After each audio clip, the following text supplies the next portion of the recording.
But he woke up to the butt end of a gun into his face. But he's a friend of mine. Sure. You don't get rid of friends. This is Jim Brenner, who led police to a shed where a murder took place. A place with wide deserts and deep silence.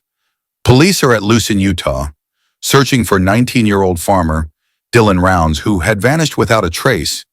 Dylan Rounds' passion for farming led him to Utah, where through the help of his grandparent, he is making his dream of becoming a farmer. A reality, but now at that same desert is where his family stands side by side with officers, searching, hoping, begging for any sign of their Dylan Rounds, who was headed home to cover his crop as there was a storm coming. Hi, Candace. Hi, Candace. While officers and Dylan's parents were searching the area where Dylan's phone last pinged, a few locals arrived to help since they knew the area best and would keep an eye out. So since it's such a large area, Dylan could have headed in any direction. I used to work with Dylan, my brother's grandfather. I'm the guy that's supposed to keep an eye on shit around. So, what's your name? Don Haley. Don and Jim Brenner. Jim Brenner? I've been down to his place twice. Son, and that's the shortest route to his camp. If he walked, That road ends right out here. if he walked, he would have come to the corner, cut across this field. But that's his closest cell phone, Pete. Not in town, it's out here. Mm-hmm. Off of that road. The back road into the compound. Didn't we go down to where it is? Yeah. It ends out there at the old camp. Yeah, there's clothes all over the place out here. Yeah. There's just some boots out there they've only been out there for a day or two. And so some boots that what's his name would wear. So you didn't see anybody else around here? I left here about 1:30, between 1:30 and 2, went over to Don's. And I was there until about 9 o'clock at night. And when I come back, that truck was here. Okay. I have no idea.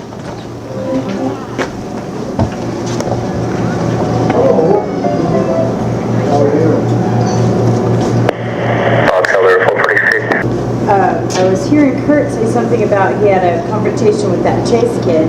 Yeah, that's who I'm looking for. Where do we find him? I'm kind of worried about it because if Dylan did walk back from where he left the grain truck and Chase got a hold of him, but he woke up to the butt end of a gun into his face. Good liar, I'll tell you that too, because he had me fooled on a few things. You know, he's a good liar. You know, I didn't think he was that shady of a guy, but after putting two and two together and the way it seems, it puts him there at that time. You know. During the investigation, officers were dispatched to Rounds' camper after his parents reported that several of his guns were missing from their usual storage spot. Guns in there. No guns in there? Like I said, he has a 40 that he puts in the door side, and then he has a shotgun. No guns in either of the trailers. What I'm worried about, I know he had a handgun and a shotgun. The shotgun used to lay on the back seat, and I looked in his truck and I don't see the shotgun. Okay. And his dad knows what he's got. He hasn't been like suicidal or depressed or anything, has he? No, but I'll tell you, he's been hanging out over that bar in Montello, and I could give you some names of some scumbags over there, but he's been shooting his mouth off about how much money he's making. And he's a 19-year-old kid, and there's one guy, Chase Ventra. If you look him up, he's over there, and he can do anything he wants. He's been robbing, stealing, and everything, and the Elko County Sheriff won't do anything about it.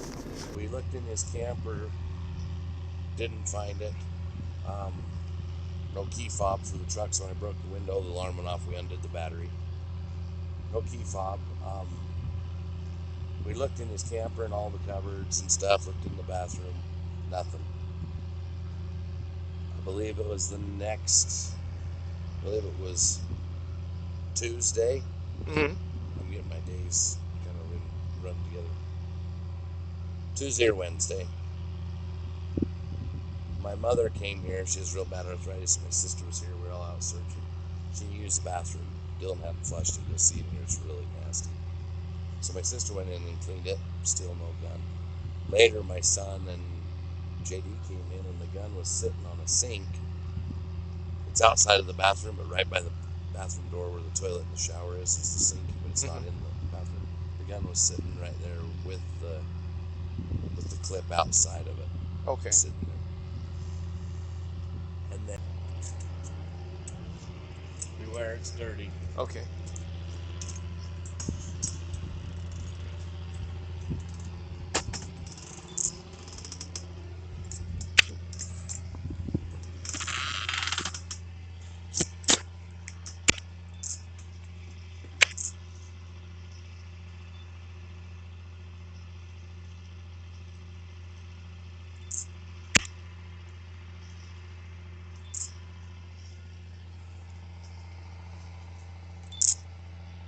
Later that same day, officers were called back to Dylan Round's camper to report something unusual. The guns that had been missing were suddenly back in their place. The U.S. Marshals received a tip that Chase Venstra was hiding out in an abandoned home. Agents surrounded the property and set up hours of surveillance before finally spotting him and taking him into custody on separate, outstanding federal warrants. Then during his interrogation, Chase made a shocking demand, claiming he knew what happened to 19-year-old Dylan Rounds, but insisting he would only talk if every one of his charges disappeared. Authorities rejected. Well, I mean, honestly, to be straightforward with you, I can't do anything about the charges. Me myself, right? They got to be federal, right? No, they're state. Oh, I didn't even know that there were any. So I want them charges dropped, and I'll solve this case for you. All right. I'm not able to do it, so I just came to talk to you to see if you had something you wanted to tell me. You don't have to, I got everything to tell you, but when I'm out of these chains and in my clothes. Well, and that's what I'm saying. I can't make that kind of deal with you, so. Justin Rounds, Dylan's dad. I talked to a guy named James. He said to call you. I want to tell you that I feel for you. I'm sorry your son's missing. I really am. Yeah. I believe the Wadsworths are involved. Okay. By everything I've read and seen, I'm pretty sure it has to be someone that knows him. Yes. It's someone that knows that Lucien area really well. Yes. It's someone that knows Montello really well. Yes. And the only person that fits that profile is Kurt. And between you and I, I'm not trying to offend you, but it's kind of common knowledge that Kurt and your son were living at the saddle sore in that side room and in the back trailer for about the last year and a half, off and on. Not all the time, but off and on. Okay. Kurt knows. I would ask Kurt to go in and take a lie detector test. So he knows that area really well. Okay. And if those boots were found out there, he put them there. After investigators recovered Dylan's boot, local man Ty Corbin became suspicious of Kurt Wadsworth, noting his strange behavior and bizarre statements. But Wadsworth was ultimately cleared of any involvement in Dylan's disappearance. Instead, police shifted their focus towards someone who had been helpful since day one of the investigation. So what I want you to do, I know before you talk, you place your hands on your head for me. Interlock your fingers, okay?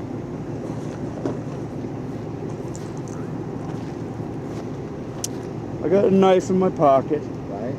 What's that, you think? Marcelli. Who's that? James Brenner. Okay. Why would we want to talk to you about him? Because he's the only one I know that'd be connected to Box Elder. Okay. Do you think you have anything that might be able to help us? Maybe. What's that? 2 different locations where a body might be. Oh, yeah? Yeah. Where are those? West Desert. Well, okay. That's helpful. We think he's there, too. Yeah. He's in the West Desert somewhere. Why do you believe that? Just by the way he talks to me. Well, what does he say? He's trying to put it off on somebody named Chase. Okay. And he wants to say there's a road that goes from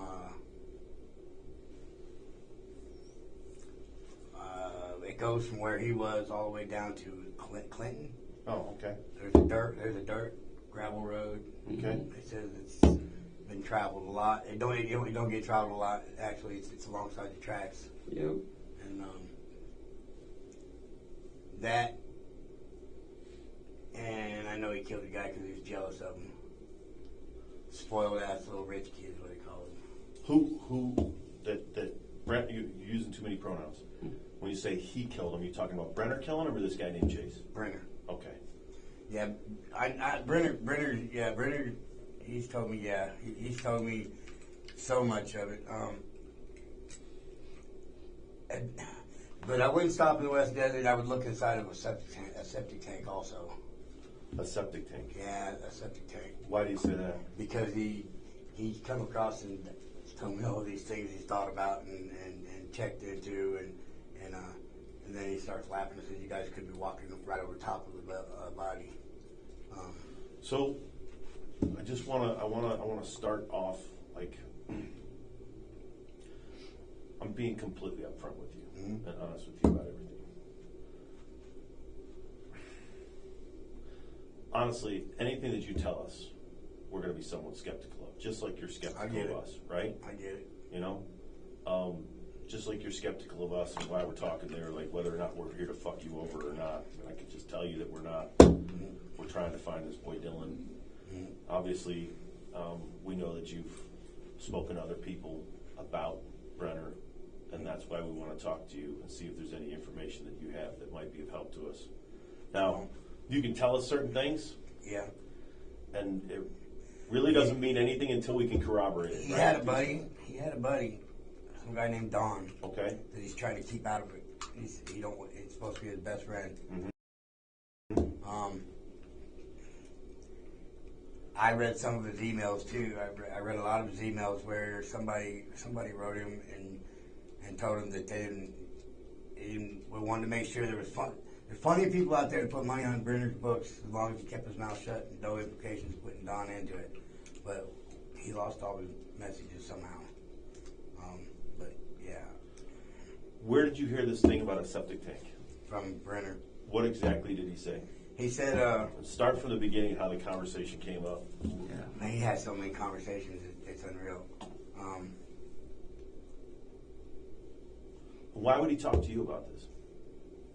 I don't know. He took a liking to me. Why is that? I don't know. Okay. Because I don't act like all the rest of them. We're in a fight full of gangbangers. It's loud and obnoxious, and I'm not. Yeah. So, and I was only supposed to be in the cell for 3 hours. Okay. And they were supposed to move me, but I've been there. I don't even know how long I've been in there. A couple months. Okay. A couple months. I don't know. But he said putting a body, because he said he used to work for a company that put cows when they died, they would cover them with shit, manure. He said that the shit will eat a body up, and he don't want to give up the body just yet because he's afraid it might go federal. Talking about the body might be cross state line. He talked about another spot up there where he said he lives. He knows that if it snows a foot, he's supposed to get a foot or 2 foot of snow up there where he was at. And if that's it, the search is over. You guys will never find it. It's been going on 2 years now, and I'm just like, I listen to it, and I don't talk to him about my case, but yeah, I don't talk to him, but he has no problem with talking about his. He hasn't given me exact location of a body yet, but I'm sure he will. Why do you say that? Just because he takes me to be his friend, and I'm not. Been here rot for 5 years, but the only other person that he's implicated was Don, some dude named Don. How did he implicate him? He implicated him that he was his best friend, and him and Don, Dylan owed him and Don a whole bunch of money or something. Okay. And they didn't ever get paid. And he's really jealous of the kid, and he wants the parents to admit that they brought up a bad kid. It's the parents' fault, not his. So when you say he implicated Don, that would mean that he told you that Don helped him do the murder. Don helped or did he allude to that? No, we need to know what happened. Yeah, he didn't say that. He hasn't said how he's killed him, but he told Don to take that 22 rifle and get it out of here. Take it. Don was supposed to take it to his brothers or something and get rid of it because Don had a bunch of guns in his house, and that gun, James Brenner didn't need to be associated with that gun because he's a convicted felon. And the gun was there, and I guess FBI tear his place apart or something. So what did he say he had to give us? Body. And he said that he knows where it is. Yeah. Yeah, he said that's the only way you guys are going to get it is the parents admit to. The parents got to admit to being bad parents. Being bad parents, yeah, really. It's about being bad parents because the kid was a rich, spoiled. Yeah. You know, somewhat the kid was rich and spoiled. That don't mean. If you're withholding information or if you're not telling us the truth, A, now is the time, and B, if it continues, you know that at this point, if you have information that we would need to know or that you're not telling us the truth, at this point it would be hindering our investigation. You understand that? Yeah. I assume, right? Okay. Well, I'll tell you something. Okay. And I really don't think it has anything to do with anything. You guys found ammunition and stuff at Jim's. Yeah. And he's a black powder enthusiast. Yep. But he figured that would be a reason to poke him, so to speak, say whatever. So he brought his black powder rifles over to my place. Okay. Thank you. I appreciate that. Where are those? Well, I put one behind my bed, in my bedroom, and the other one's winged up in the corner next to the table on the couch. When did he bring them?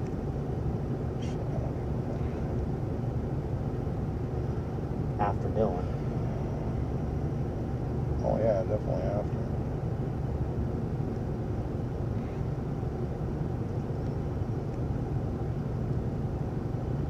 Just the muzzle loader, or is there any other firearms?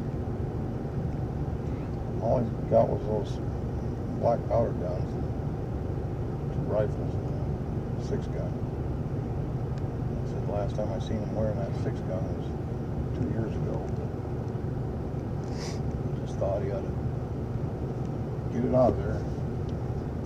Why? Basically safety. That's what he told me. Last time, you know, they had him in holding for over a year, and when he got out, everything he had was gone. But there were some things I wanted to talk with you about, to go through with you. Some of the stuff that we found, like I had explained to you when I gave you the paperwork, when we served that search warrant on your house, on your property. Mm-hmm. You had mentioned it, there were some bones that were listed in the bone, and you'd said, you know, that they were bones you tossed to the dog, stuff like that. So, the reason that I'm here is that one of those bones tested positive to be male human DNA. No shit. On your property. Holy crap. Yep. That son of a bitch. So, you know, that's what we want to talk to you about and see what you know, because that's obviously a big deal. Fucking Jim. Well, and so there's also been some other stuff that's come about.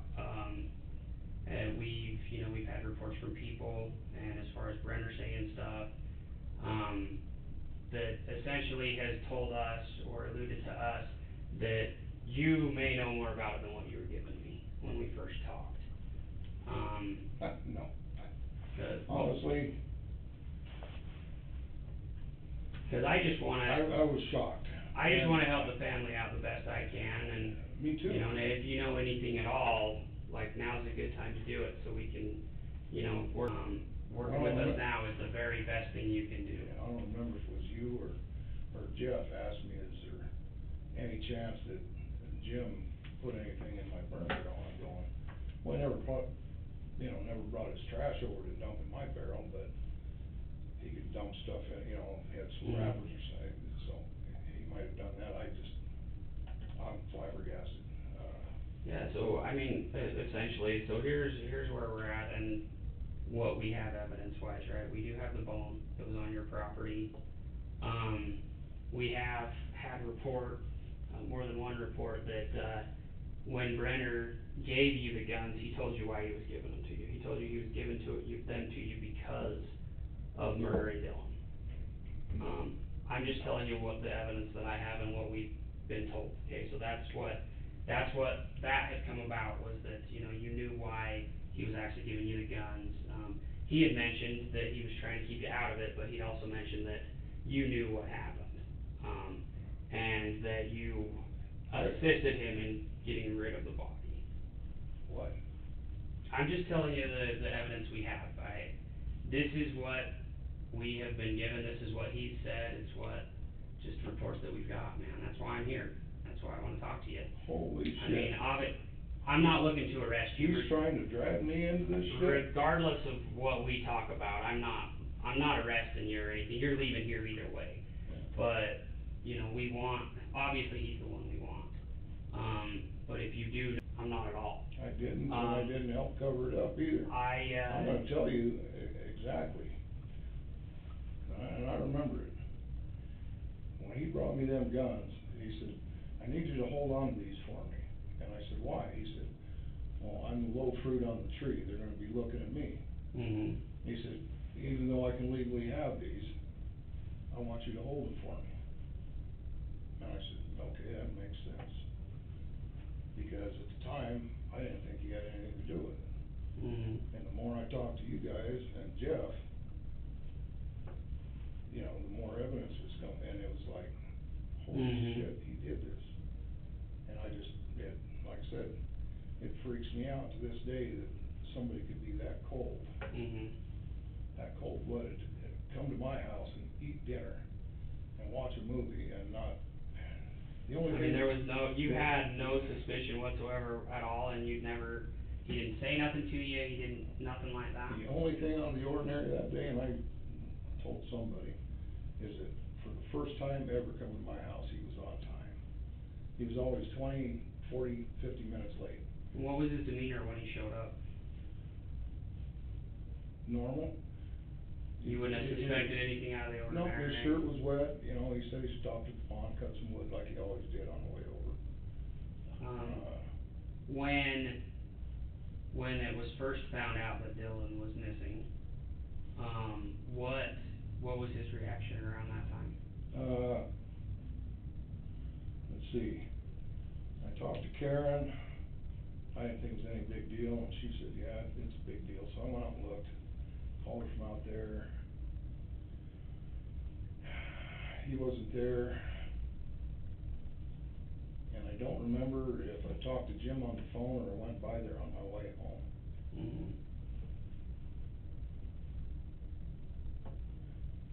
Okay. On his right hand, nobody has noticed, he's got a bite mark. Really? He's got a bite from Dylan rounds. The 22 is what killed Dylan. Two shots. 22? Yeah, the 22. Did he tell you that? Yeah. The When did he tell you that? Like 2 days ago, 3 days ago. Go through that. He come back and he was telling me, and I'm like, you know, how you gonna make a deal if you didn't do it? And he's like, well, I did. Let me tell you what happened. He said it was like 6 o'clock in the morning. He was in there taking shit, and he heard a diesel truck drive by the place he was staying in. And when he got out there, he had his 45, a gun that he put in a fold-over holster. And Dylan had picked it up off the sawhorses that he had thrown his stuff all around, moved it up so he could put the truck in the So this is into the shed, okay. Yeah. And Dylan was holding the 45, and he said he got really pissed off at him and started yelling at him and telling him get the fuck out of there. And Dylan took the gun and fired it right beside his ear. That's why he can't hear out of his right side ear. Okay. And he said he grabbed for the gun and was fighting for it. He said they ended up on the ground, and Dylan ended up shooting himself in the leg with the 45. And then he said while they were fighting, the gun got fired like 2 or 3 times. He said there's a bullet hole in the side of side of the building out there. You can see. Uh-huh. He said when you guys was out there talking to him and standing in the shed or something, standing out there, he said he was sitting there looking at it. Mm-hmm. And then he showed me a scar on his thumb too, where he had stuck his hand in the gun. It was trying to keep Dylan from firing it again, but he was clicking it, and his whole right hand was damaged at one time. Okay. But the bite mark is evident, very seeable, and the body is somewhere right there, close by. He said he's seen tire marks over it, where you guys have been driving. Somebody had been driving on it. Did he give you any indication of where? There's a lot of country out there. Yeah, he said it's in the high desert. Did he say that it was close to where he killed him? Yeah, it's close. It's close somewhere there. Where he killed him? He gave like a 25-mile circumference. Oh, so quite a ways. Yeah, it's. But did he say did he ever talk about taking him off the property or anything like that? Not yet. Okay. No, not yet. Okay, so let me go back before I forget. Okay, so he heard Dylan drive by in his truck. Mm-hmm. Dylan had backed the truck into the grain shed. No, he said the truck was still parked out. So it wasn't backed in yet. Yeah, no, it wasn't backed in, and that's when they had the fight. They had the fight going on in there. He said that the round on the gun got turned. He said he heard it turn. Like it was a revolver? Yeah, it was a revolver. And so he knew that there was no side of his face. And he pointed just like this to the side of his face, so it could have been red. Uh-huh. I couldn't tell you if it was right side or left side. But then he said 2 more shots. He shot Dylan in the head. And that killed him? Yeah. And then what did he do? Then he said he burned all of his clothes. He said after he took care of everything, he burned all the clothes. Uh-huh. The only person ever confirmed by law enforcement to be at the exact spot where Dylan Round's phone last pinged was James Brenner, the very man now charged with murdering him from the beginning, the evidence piled up around Brenner's rundown trailer and the pond beside it. Dylan's phone was pulled from the bottom of that pond, and what investigators found on it was chilling, a time-lapse video recorded right around the time Dylan disappeared, showing Brenner covered in blood while cleaning a gun. Lab tests later revealed the blood was Dylan's. Even Dylan's boots turned up behind a dirt mound near the grain shed Brenner was squatting in, stained with blood that carried both men's DNA. Detectives interviewed several locals, including a man Brenner trusted enough to hide his guns, but every path led right back to the same person, James Brenner.